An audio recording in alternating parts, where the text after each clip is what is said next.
Go. We live in a world that constantly obsesses over how many friends we have online and how many likes we get on pictures.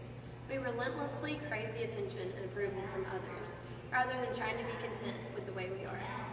According to a study conducted in 2013, the average American spends approximately 5 hours a day on social media, and the trend continually grows each year. Today, I'm going to talk to you about the negative consequences of our terrible social media obsession. Double tapping, retweeting, clicking favorite, commenting, posting, all of these have become habitual to our everyday routine. While most people deny it, the majority of people are addicted to social media. This addiction arises due to the fact that social media activity stimulates our dopamine production, which is responsible for the formation of strong desires. Over time, social media causes an uncontrollable desire and can eventually prevent us from doing anything productive. Social media also causes a person to constantly switch from one task to another.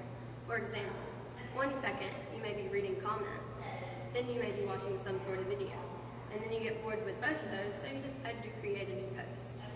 Doing these activities can actually shorten your attention span due to the fact that your brain starts to form a certain habit of only taking in small portions of information at once. This usually leads to attention deficit hyperactivity disorder, which can cause you to become uncomfortable when reading long books or messages. So, if developing addiction and attention span disorders have not made you question why you're still using social media, then maybe the next few consequences will.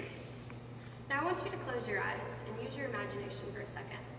Pretend that you've been swiping left on Tinder all day, and then you finally think you found someone that you could be compatible with. So of course, you swipe right. After hours of talking online, you two finally decide to meet up at a little cafe in town. And when you walk in, the person you swiped right for looks nothing like their picture. Of course, you're kind of leery about talking to them now, but you go over there and you give them a chance anyway. After the date is over, you realize that they were completely different from their online profile. You can open your eyes now. This is something that happens every day, and not just on Tinder, but on any social media account. Usually people with low self-esteem use a type of alter ego to exaggerate who they are in order to feel better about themselves. But when face-to-face interaction becomes present, their self-confidence begins to plummet, because people begin to realize that they weren't honest about who they truly are. Because social media diminishes face-to-face interaction, many users begin to stretch the truth on who they really are, because they feel as if they're less fortunate as others. These situations will usually send the fraud into depression. Another downside to social media is it can lead to isolation. Because direct communication has been eliminated, many people have begun to push important aspects of communication like tone, body language, facial expressions, and basic verbal communications to the side. Of course, there are many other negative consequences to using social media, but now I feel like it's important to talk about the benefits of disengaging yourself from it. While researching this topic, I read many stories from different people about how cutting out social media changed their life for the better. Even though I was a little doubtful about their decisions, I noticed that every single one of them agreed on these points. 1. Cutting out social media allows you to stop comparing yourself to others. 2. Your life becomes a lot less stressful.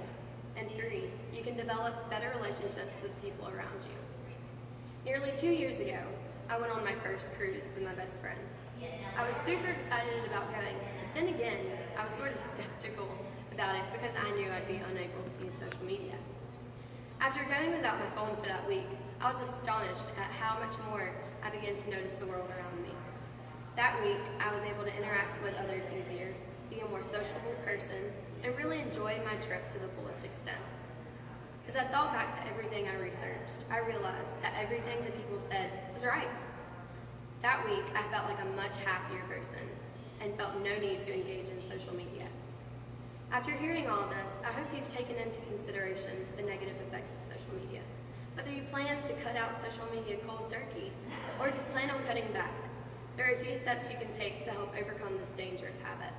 If you plan on cutting out social media altogether, it's best to keep these things in mind. 1. You will miss it for a couple of days or weeks, depending on are, but that's only temporary. 2, you're going to be happier with your newly found free time. 3, you will finally be able to develop a sense of balance and self-control.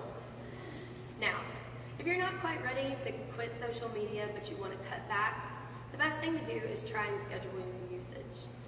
Try and tell yourself, I'm only going to get on social media during this time and no more.